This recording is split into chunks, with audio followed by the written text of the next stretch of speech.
Hey everybody, today I've got a 2019 Ford Explorer with a 3.5 Ecoboost engine. We're going to show you how to reset the oil light.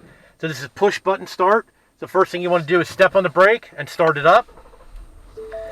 And once it starts up, it says right here, oil change required. So what we're going to do is we're going to go ahead and press the OK button to get rid of that. So we're going to be using these buttons on the steering wheel to do it.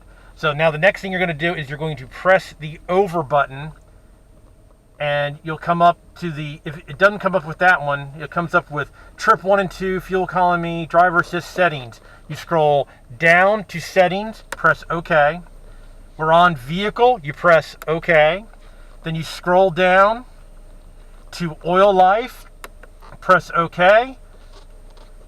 Hold OK to reset. You hold the OK to reset, and it is reset.